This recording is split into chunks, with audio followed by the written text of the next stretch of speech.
Assalamualaikum warahmatullahi wabarakatuh. Alhamdulillahirabbil alamin. Wa bihi nasta'in ala umuri dunya waddin. Shalatu wassalam ala nabiyyina Muhammadin wa ala alihi wa ashabihi wa man ittaba'ahum bi ihsanin ila yaumiddin, amma ba'd. Hadirin jamaah salat Isya, azakumullah. Ketika Allah menyebutkan ayat waris dalam surah Ali Imran ayat 6-14, Allah mengancam siapa saja yang tidak mau tunduk dengan hukum waris yang sudah Allah tentukan, maka orang itu akan Allah masukkan ke dalam api jahanam, kekal di dalamnya dan baginya azab yang sangat menghinakan. Jadi membagi harta waris sesuai dengan hukum Islam ini harga mati, nggak boleh cara yang lain. Wa may ya'sillaha wa rasulahu wa yata'adda hududahu yudkhilhu naran khalidan fiha wa lahu adzabun muhin.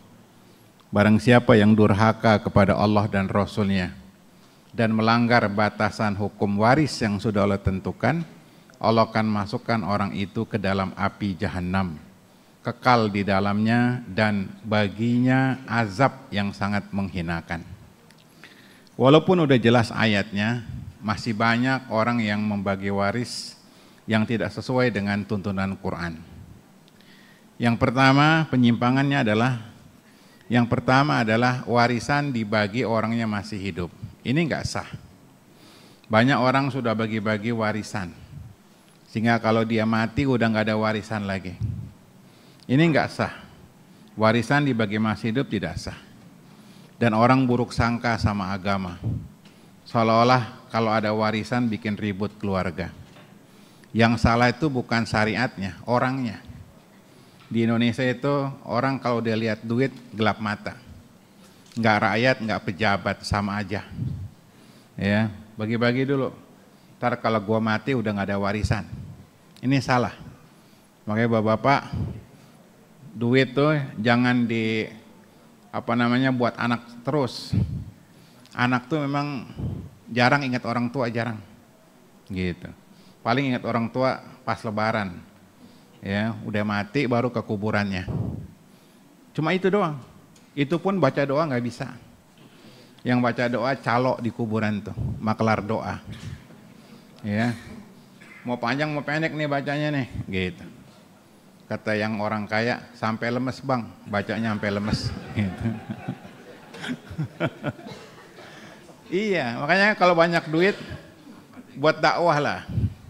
Ya, saya lagi ada program wakaf Quran buat korban banjir di Bekasi. Ya, bapak-bapak yang minat wakaf Quran, satu Qurannya 75.000, buat teman-teman yang kena musibah banjir, baik sekolah maupun pribadi-pribadi. Yang kedua, penyimpangan dalam warisan, warisan dibagi berdasarkan wasiat si mayit. Ini enggak sah. Warisan dibagi berdasarkan pesan almarhum. Tolong nih, kalau gua mati nanti, ini rumah yang di Bekasi buat anak nomor 1, yang paling tua. Rumah yang di Pantai Indah Kapuk, ya, PIK 2, ya kan, buat anak nomor 2. Yang ketiga rumah yang di IKN, ya kan, buat anak nomor 3, ya kan. Aduh. Jadi wasiatnya nggak sah. Nggak boleh wasiat menyangkut warisan. Nabi bersabda, la wasiata lil waris. Tidak sah wasiat menyangkut warisan. Wasiatnya batal. Jadi nggak boleh bagi-bagi warisan berdasarkan wasiat si mayit. Yang ketiga, penyimpangan dalam warisan, warisan ditunda-tunda. Alasannya masih ada ibu. Ya, tunggu ibu mati lah, baru bagi. Ibunya umurnya panjang, didoain sama anak-anaknya. Biar panjang umur ya bu ya, panjang umur ya. Umurnya 100 tahun. Yang mati anaknya duluan. Akhirnya ribet. Ya kan, bagiannya rumit. Maka warisan itu sebenarnya disegerakan. Paginya jenazah dikubur, malamnya udah rembukan. bagiin warisan. Karena warisan itu amal jariah si mayit. Kalau dibagikan, si mayit dapat pahala. Karena meninggalkan warisan yang bermanfaat. Kalau warisannya ditunda, ditunda juga kebaikannya. Maka yang benar bagikan. Di Indonesia dianggap tabu. Lu tega lu, bapak lu belum kering lu udah ngomong warisan lu. Cekek bapak lu. Jadi sebenarnya warisan udah bagiin. Hitung segera. Karena ini merupakan amal soleh si mayit. Soal ibu, nanti ibu terserah dia boleh tinggal sendiri. Jatah ibu itu ya jatah istri lah. Itu 1/8. Atau dia ikut dengan anak-anaknya. Itu bisa didiskusikan, tapi jangan tahan harta waris. Itu hak masing-masing dari ahli waris. Yang keempat, penyimpangan dalam warisan adalah warisan dibagi berdasarkan hukum adat. Ada sebagian hukum adat yang kurang pas, yaitu anak perempuan yang dapat warisan. Anak laki justru nggak dapat. Salah. Dalam konsep syar'i, Al-Quran mengatakan anak laki dapat 2 bagian, anak perempuan 1 bagian. Bukan justru anak laki nggak dapat, yang dapat anak perempuan. Menghormati perempuan itu bukan begitu caranya. Nah, Nabi mengatakan abghadun nas indallahi salasah. Orang yang paling dimurkai oleh Allah 3 kelompok. Ini hadis Sahih Bukhari. Salah satunya adalah mubtagin fil Islam sunnatal jahiliyah. Orang yang bangkit-bangkitkan dalam Islam hukum jahiliyah. Sudah, jangan hidup-hidupkan syariat jahiliyah, hukum jahiliyah. Ada hukum agama, hukum Al-Quran. Pakai. Ya, jadi pembagian waris anak laki nggak dapat, anak perempuan yang dapat, ini justru sangat keliru, menyimpang, haram hukumnya. Yang kelima, penyimpangan dalam pembagian warisan dibagi rata. Ini yang paling banyak. Kita sepakat, Pak Ustadz, warisan bagi rata, yang laki yang perempuan sepakat. Ini berarti sepakat sama-sama pengen masuk neraka. Gitu. Karena ayatnya jelas, dengerin lafaznya. Wa may ya'sillaha wa rasulahu wa yata'adda hududahu yudkhilhu naron khalidan fiha walahu adzabun muhin. Barang siapa yang durhaka kepada Allah dan Rasulnya dan melanggar batasan hukum waris yang sudah Allah tentukan, Allah akan masukkan orang itu ke dalam api jahanam, kekal di dalamnya, dan baginya azab yang sangat menghinakan. Ayatnya udah jelas, pembagiannya juga udah jelas. Kenapa dibagi rata? Gitu. Apa yang salah dari ayatnya? Kullu syartin laisa fi kitabillah fahuwa batil, kata Nabi. Setiap kesepakatan yang tidak berdasarkan kitabullah, maka kesepakatan itu batal. Enggak sah. Sepakat untuk menyimpang, sepakat untuk masuk neraka bareng-bareng. Pakai hukum Allah. Hukum Allah pasti adil. Allah yang maha tahu, Allah yang maha adil. Apa sih beratnya pakai hukum Allah? Memang di negeri kita, hukum kalau udah lihat duit, kalah hukumnya. Iya. Yang haram jadi harum. Gitu. Iya. Pak Kiai hukumnya gimana? Nanamin bambu di laut. Gitu. Haram. Gitu. Kasih duit 1 miliar kiainya. Gimana hukumnya? Harum. Gitu. Aduh. Ini sayang ya, kita seringkali terjadi pelanggaran karena kalau sudah berhadapan dengan duit, mentalnya kalah. Yang keenam, penyimpangan dalam pembagian waris adalah warisan dikuasai oleh istri. Nih Bu, dengerin nih Bu, jangan pura-pura pegang handphone. Gitu. Jadi jamaah sekalian, ini banyak kasus. Ketika suami meninggal, itu warisan tuh nggak dibagi, dikuasai oleh istri. Ini biasanya ketika anak-anak masih kecil. Padahal ketika suami meninggal, orang tua suami, bapaknya suami dapat 1/6 jatahnya. Ibunya suami dapat 1/6 juga. Istri 1/8, sisanya anak-anak. Jadi jangan dikuasai oleh istri semua. Anak-anak juga nggak dapat. Oke lah, anak-anak dipegang dulu sama sang ibu. Kalau udah besar, kasih tahu jatahnya. Ini nak jatah warisan dari bapak kamu. Ibu sekian, kamu sekian. Jadi yang dipegang terus sama istri. Begitu suami meninggal, kaya raya lagi. Kayak jadi jamur, janda makmur. Gitu. Iya, kaya raya.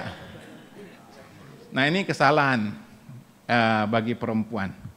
Harus fair, mana jatah bapaknya suami, mana jatah ibunya suami, mana jatah dia, mana jatah anak-anak.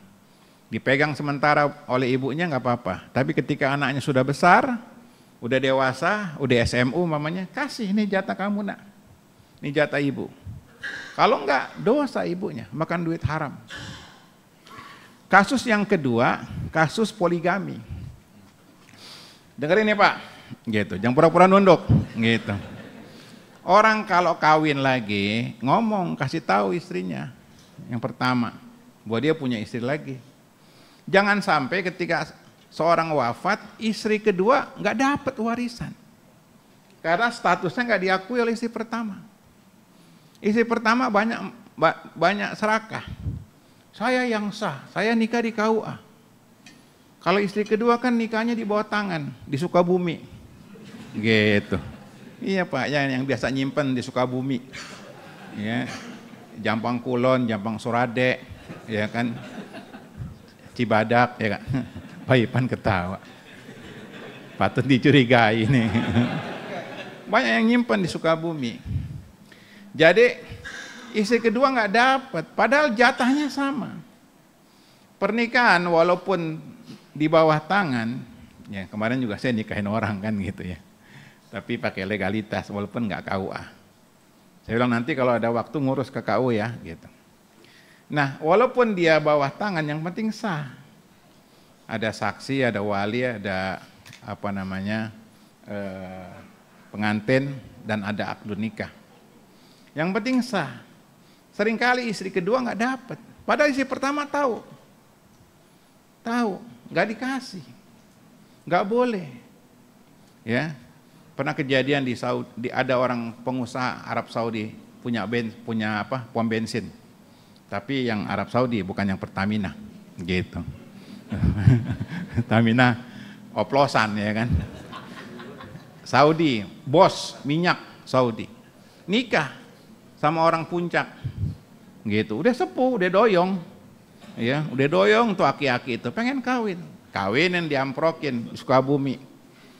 Tiga hari nikah, meninggal tuh aki-aki, meninggal, dibawa kenceng kali itu, gitu ya. Meninggal.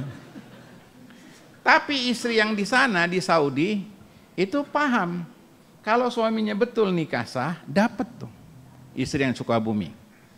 Kaya raya itu perempuan Sukabumi itu. Saya bantu penterjemah. Kata pengacara, Ustadz nanti dapat 1 pom bensin. Wah, yang benar nih, ya kan? Kalau benar kita nggak ceramah lagi kali. Ya, ceramah-ceramah gini kan kerja bakti, ya kan, jabakti, ya kan, seikhlasnya. Nah, nggak taunya dibohongin kita, kurang ajar. Orang begitu tuh, kalau sama Ustadz sukron, payah. Iya, giliran pengacara bayar, iya kan, giliran dokter bayar, giliran Ustadz sukron. Ya udahlah, Ustadz mah ikhlas aja lah. Jadi di sana perempuan yang ngerti, kalau emang nikah dapat jatah. Kemudian yang ketujuh, penyimpangan dalam warisan adalah warisan dibagi setelah harta gono-gining. Dalam konsep Islam tidak ada istilah harta gono-gining. Harta itu ya mana harta suami, mana harta istri, harus jelas. Tidak ada harta bersama, kecuali kalau usaha bersama bareng, ya. Kalau ada harta suami, ada harta istri, harus dipisah.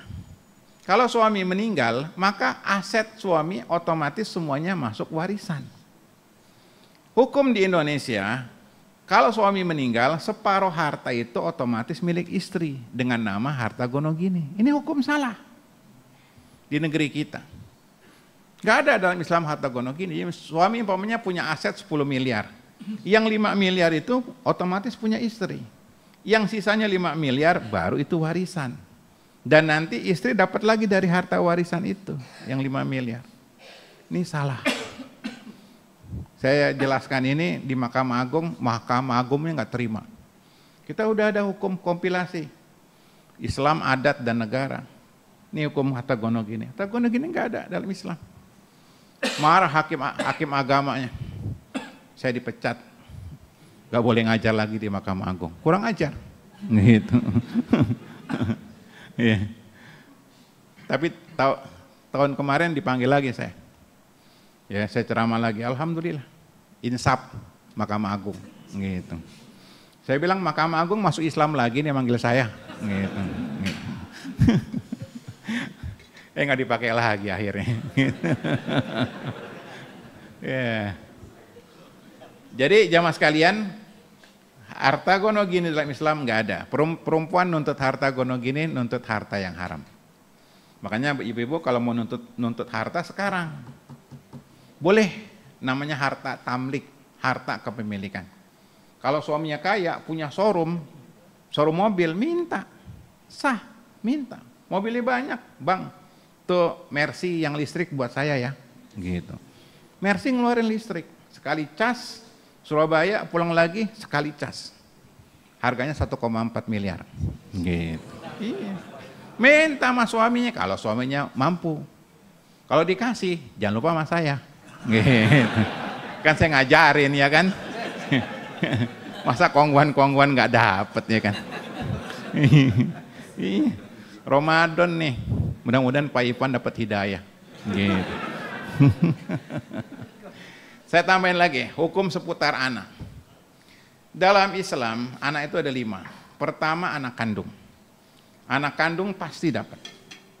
Baik anak kandung istri pertama, istri kedua, ketiga, semua harus sama. Jangan sampai ada yang dapat tuh anak kandung istri pertama saja. Anak kandung istri kedua, ketiga nggak diakui. Jangan jahat gitu. Jangan jahat gitu. Tetap itu satu nasab dari bapak yang sama. Mereka mahram, punya hak warisan yang sama. Jangan dibedain, ini istri yang sah, nikah di KUA, itu nikahnya di Sukabumi. Gitu. Berarti anak-anaknya juga nggak diakui, nggak boleh. Sama jatahnya masing-masing. Yang kedua, anak zina. Anak zina nggak dapat warisan dari bapak. Anak zina dapat warisan dari ibu. Kalau ibunya meninggal, anak zina dapat. Kalau bapaknya meninggal, anak zina nggak dapat. Biasanya anak zina itu anak pertama. Iya kan? Anak kedua udah nikah. Makanya anak-anak pertama itu harus cross check sama bapaknya. Pak, saya dulu sah gak Pak? Gitu. Maaf nak, bapak hilaf. Main tubruk aja kan gitu. Jadi kalau hasil zina, maka nggak dapat warisan dari bapak. Kalau bapaknya meninggal nggak dapat. Kalau ibunya meninggal baru dapat. Yang kedua, anak tiri. Yang ketiga ya, anak tiri. Anak tiri nggak dapat warisan. Anak tiri nggak dapat warisan. Perhatikan, jangan sampai anak tiri serakah nguasain harta bapak tirinya. Ya. Misalkan seorang nikah sama jaksa. Jaksa itu janda anak satu. Gitu. Ya Pak. Singkatannya jaksa, janda anak satu, jaksa. Ya, ketika bapaknya, suami meninggal, yang dapat warisan itu istrinya. Anak tiri tidak dapat warisan. Yang keempat, anak angkat. Ini juga adopsi ini banyak kasus. Adopsi itu dalam Islam dianjurkan. Apalagi kita adopsi anak-anak Palestina, nggak punya bapak, nggak punya ibu. Kita adopsi anak-anak Suriah. Ganjarannya besar, karena Nabi juga adopsi anak. Ya, namanya Zaid. Diabadikan dalam Al-Quran. Surah Al-Ahzab. Nah, anak angkat nggak dapat warisan. Ini juga banyak kasus anak angkat serakah. Karena biasanya anak angkat tuh anak orang susah. Iya gak Pak?